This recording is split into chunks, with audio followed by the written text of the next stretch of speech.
जी, spinal anaesthesia जब हम patient को देते हैं ड्यूरिंग सी सेक्शन, एक मरीज़ का हमने सी हम्म, सेक्शन करना है और एनेस्थेटिस्ट हमें कहते हैं कि सी सेक्शन में सेफ है बच्चे और माँ के लिए स्पाइनल एनेस्थीसिया। तो वो जो कमर में टीका लगता है, बहुत सी ख़वातीन कहती हैं, "नहीं-नहीं, मेरी फलानी रिश्तेदार को लगा था, उसकी कमर में दर्द रहा, मैंने नहीं लगवाना जी, अल्लाह का वास्ता है, बिल्कुल। कस्में देती हैं, हाँ, मुझे ये एनेस्थीसिया ना लगवाना।" हम उन्हें ये काउंसल करते हैं कि ये सेफ है और ये बेहोशी के डॉक्टर ही इस चीज़ का डिसाइड करेंगे कि आपके लिए क्या बेहतर है। लेकिन वो जो है ना, इतनी डरी हुई होती हैं इस स्पाइनल एनेस्थीसिया से कि ये लाज़मी बैकअप करेगा। तो आप क्या कहते हैं इस बारे में? आपकी माशाल्लाह स्पेशलिटी है एनेस्थीसिया।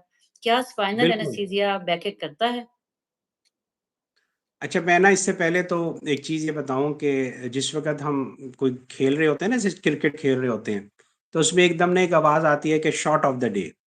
तो हमारा ये डिस्कशन जो चल रही है ना, मैं ये कहूँगा ये क्वेश्चन ऑफ द आज का जो हमारा सेशन है ना, वो है। ये इतनी जी, अच्छी बात आपने हाइलाइट की है कि ये लोगों के ज़हन में इस कदर खौफ़ है, मिथ्स हैं और यानी कि आप तो ये कह रही हैं ना, मैंने एक पेशेंट तो उनसे मैंने पूछा आप क्यों नहीं लगवाना चाहती ना इंजेक्शन जो है? हम नहीं जी। लगाएँगे, आपकी कंसेंट नहीं है, हम नहीं लगाएँगे। उन्होंने कहा डॉक्टर साहब मेरी हमसाई ਨੂੰ ਲੱਗਿਆ ਸੀ ਤੇ ਉਹਦੇ ਫਿਰ ਬੱਚਾ ਨਹੀਂ ਹੋਇਆ। मैंने कहा ओए है होए उसका होए! हाँ, वो ਕਹਿੰਦੇ ਜੀ ਉਹਨੂੰ ਟੀਕਾ ਲੱਗਿਆ ਸੀ ਤੇ ਉਸ ਤੋਂ ਬਾਅਦ ਉਹ ਬਾਂਝ ਹੋ गई, ਉਹਨੂੰ ਬੱਚਾ नहीं होया फिर। मैंने कहा ये तो अच्छा। एक्सट्रीम है भाई जो मैंने कभी भी नहीं सुना। अच्छा अब हम आ जाते हैं कि बेसिकली स्पाइनल एनेस्थीसिया दुनिया भर में प्रैक्टिस किया जाता है और बहुत सेफली प्रैक्टिस किया जाता है। एक दौर जी। था डॉक्टर ज़ैनब कि जब ना हमारे पास जो स्पाइनल नीडल थी, वो थोड़े से ना मोटे गेज की आती थी ना, वाइड बोर होती थी थोड़ा-सा। अच्छा, अब उसमें जब लगता अच्छा। था तो वहाँ चांसेज़ होते थे कि शायद वहाँ से कोई लीकेज रहे फ्लूइड की और ये ट्रैक्शन आ जाए और स्पाइनल हेडेक हो जाए बेसिकली। अब ऐसा नहीं है। अब तो अल्हम्दुलिल्लाह जो स्पाइनल नीडल है, जो सिरिंज से हम अपने आम तौर पे कोई फ़र्ज़ कीजिए कि एक गोश्त में इंजेक्शन लगवा रहे हैं, डाइक्लोरान लगवा रहे हैं या कोई भी, जी, वो जी, 23 बिल्कुल, गेज की नीडल बिल्कुल। है और जो स्पाइनल नीडल यूज़ होती है वो 25 गेज की जो है ना वो स्पाइनल नीडल यूज़ होती है। अच्छा उससे भी दर्द बारीक होता है। क्यों है? उससे भी बारीक है। अच्छा हकीकत है कि दर्द हो रहा है, भई क्यों हो रहा है आखिर? उसकी रीज़न क्या है? उसकी रीज़न देखिए एक तो ये होती है कि हाँ, हो सकता है कि ओबीज़ हैं या खुदा ना ख़ास्ता कोई स्पाइन का ऐसा इश्यू है कि जिसमें मल्टीपल अटेम्प्ट्स हो गई, वो एक दफ़ा में ना लगा। अच्छा, वो वहाँ पे इन्फ्लेमेशन कर अच्छा। सकता है और वो टिश्यू को ऐसा डैमेज हुआ कि जो उनका पेन का बाइस बन सकता है। ये वैसे यूजुअली नहीं होता लेकिन देयर आर चांसेस।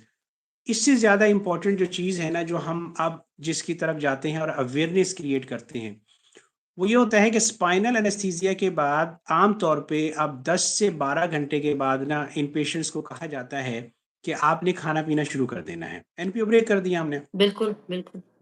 अच्छा, जी, अब हुआ क्या कि उस दिन उन्होंने जब शुरू किया ना तो वो पानी उन्होंने मैक्सिमम पिएँगी 500 एमएल हो जाएगा किसी शक्ल में। तो अब हमारी ये रिक्वेस्ट होती है कि जो रिक्वायरमेंट है वो उसकी 2 लीटर है या 3 लीटर है। अब वो फ्लूइड उसको नहीं गया तो एक एलिमेंट ऑफ डिहाइड्रेशन आ गया। अच्छा, इससे जी। अगली बात आपको मज़े की बात बताऊँ, जो मैंने ऑब्ज़र्व की हो सकता है कि मैं इसमें मादरत भी करूँगा कि मेरी ऑब्ज़र्वेशन गलत भी हो सकती है। समझदार जो ख़वातीन होती हैं हर घर में वो उसे कोई ऐसी या कोई ऐसी खुराक खिलाती हैं जो देसी घी में बनी हुई होगी। उनको वो खिलाएँगी और उनको ये कहेंगी कि तूने ना पानी इसलिए नहीं पीना कि पानी पिएगी तो तेरा पेट जो है ना जी वो लटक जाएगा या बढ़ जाएगा। मैं देखिए फूल माज़रत जाएगा, पहले कर पेट चुका फूल हूँ। जाएगा। फूल बिल्कुल ऐसे जाएगा। कहती हैं, बिल्कुल ऐसे। अब क्या हुआ, अब जो पहले हाइड्रेशन चल रही थी वो सुपर एडेड हो गई और आपने उसकी थर्स्ट को भी बढ़ा दिया, देसी घी या जो भी चूरी दी या जो भी खुराक दी उसको। तो basically dehydration is the culprit. अब जब डिहाइड्रेशन यानी कि उसको पानी खुश्क हुआ तो उसका असरात पूरे उसकी कमर और ऊपर तक जाते हैं और यहाँ पे स्पाइनल हेडेक होता ही होता है। अब हमने क्या बिल्कुल करना है, होता हमारे है। पास आ जाता है कि डॉक्टर साहब स्पाइनल लगाया, उसको तो बड़ा शदीद दर्द शुरू हो गया। हमने कुछ नहीं करना होता, हम उसे सिर्फ़ हुँ। एक तो रीअश्योरेंस करते हैं कि ये बेटे ये बिल्कुल ठीक हो जाएगा, ठीक है, आपने बेड रेस्ट करना है, थोड़ा-सा फुट को एलिवेट रखना है और हम क्या कर रहे हैं, अब उसे जो पानी उसने पीना चाहिए था, उसको ड्रिप की शक्ल में दे रहे हैं। अब हम उसे 2-2 3-3 ड्रिप्स बिल्कुल भी ऐसे। लगाएँगे कि वो उसका कंपनसेट करें, साथ ही जो सिंपल सा कोई पेन एनाल्जेसिया है, वो हम उसे देते हैं, तो अल्हम्दुलिल्लाह वो रिकवर हो जाता है। तो स्पाइनल बहुत सेफ है, सबसे बड़ी खूबसूरती ये होती है कि माँ जाग रही है और उसका पहला हक है कि वो अपने बच्चे को देखे। पहला हक उसका है। देखिए, तो बिल्कुल आप पहला लोग हक भी उसी देखें का ना, है। ये यही करते हैं कि भाई जैसे बेबी डिलीवर होगा, आप उसे दिखाते हैं कि ले भाई ये देखो, और माशाल्लाह तुम्हें अल्लाह ने जो है ना माँ का दर्जा दिया है। दूसरा ये होता है कि बिल्कुल। पेन जो ऑपरेशन के और वो बाद मेमोरीज़ पेन कभी होता नहीं है, भूलती, वो हमेशा याद वो रहती हैं आपको, वो जो आपका हाँ, पहला बच्चा आपके बिल्कुल, आँखों के बिल्कुल। सामने आता है। बिल्कुल, बिल्कुल, दूसरा ये होता है कि दर्द की बहुत शिकायत होती हैं, तो जिस वक़्त स्पाइनल लगता है, तो इसका इफ़ेक्ट 3 से 4 घंटे बाद में भी रहता है। तो वो इनिशियल जो पेन होता है, वो पेशेंट को फ़ील नहीं होता। ऐसे पेशेंट्स में जो अल्लाह ना करे, जैसे आजकल सीज़नल हमारा अपर रेस्पिरेटरी ट्रैक इन्फेक्शन है, दमा के जी, मरीज़ हैं, गला कफ़ हो खराब, रही है, तो हाँ आप जी, देखें चेस्ट कि उसमें इन्फेक्शन, स्पाइनल, हाँ, बिल्कुल ब्लेसिंग है कि ये पूरा चेस्ट का एरिया वो जो है आपका स्पेयर हो जाता है, और आप उसमें यानी कि आपको ना कुछ सुपर एडेड, जब हम जनरल एनेस्थीसिया मुकम्मल बेहोशी देते हैं, तो उसमें हम साँस की नाली डालते हैं। तो वो इन चीज़ों को ट्रिगर जी, कर देती है, ये चीज़ें बढ़ सकती हैं। और सबसे बड़ी बात वही होती है कि जो बिल्कुल, मैंने पहले कहा कि वो सो रही है, तो वो लिहाज़ा वो बच्चे को उस वक़्त देखेंगी जब वो 6 से 8 घंटे जब वो उस गनूदगी से बाहर आएँगी, ठीक है ना? तो वो बाहर एक अलग आएँगे। चीज़ है, लेकिन ये है कि ये और उसका बिल्कुल बच्चे पे सेफ भी है। असर होता है उस जनरल एनेस्थीसिया का, वो बच्चा भी थोड़ा बहुत पार्टली उसके ऊपर पार्टली असर आ जाता है, हाँ, अगर थोड़ा लेट हो तो जाए बेबी हमें ना, डिलीवर करने में। हाँ, तो मैं इसको ना बड़े ही यानी कि एतमाद के साथ कि ये बिल्कुल सेफ है। मिथ्स बहुत है, मिथ्स हर चीज़ की होती है। आपने आपसे ज़्यादा कौन फेस करता है? देखिए ना, हम जिस वक़्त उनको बिल्कुल कहते ऐसे हैं, ही, तो वो कोई ऐसी एक अनोखी चीज़ बता देंगे कि वो हम सोचते हैं कि अच्छा ये भी हो सकता है, और ये क्यों माशरे में जी, जो है ना, माशरा जो है ना जी वो मिथ्स को बड़ी जल्दी एक्सेप्ट करता है। तो और एक्सेप्ट करते हकीकत को हैं जो है ना वो और एक्सेप्ट करने में उसको बड़ा टाइम लगता है। तो टाइम अल्हम्दुलिल्लाह लगता बिल्कुल है, सेफ है जी। बिल्कुल ऐसे ही। और ये क्वेश्चन करके ना मैं ये समझूँगा कि हमने ना एक यानी कि मैसेज कन्वे किया है कि यार अल्हम्दुलिल्लाह सेफ है, और अगर नहीं होगा तो एनेस्थेटिस्ट बताएगा कि हम आपको अगर नहीं दे जी, पाएँगे तो उसकी वजह क्या है? भई किसी को दमा है, तो उसमें तो हमने देना ही देना है, ठीक है ना? कि उसमें जी, हम हमारी डिफ़ॉर्मिटी है, अल्लाह ना करे कि हो जाता है कि स्पाइन की डिफ़ॉर्मिटी है, ऑब्वियस है। तो हम उसमें बता देते हैं कि देखिए हम आपके लिए ये नहीं, आपके लिए जनरल एनेस्थीसिया। तो इम्पोर्टेंट चीज़ एक और भी बिल्कुल, होगी बिल्कुल, कि चैनल के तवज्जुह से कि जो भी बच्चियाँ सिज़ेरियन या इसके लिए जा रही हैं, वो अपने एनेस्थेटिस्ट को भी ज़रूर मिलें, वो ज़रूर मिलें। बिल्कुल, ताकि हाँ, वो उनसे डिस्कस करें, उनसे पूछें कि सर आप ये स्पाइनल देना है, इसके क्या हैज़र्ड्स हो सकते हैं?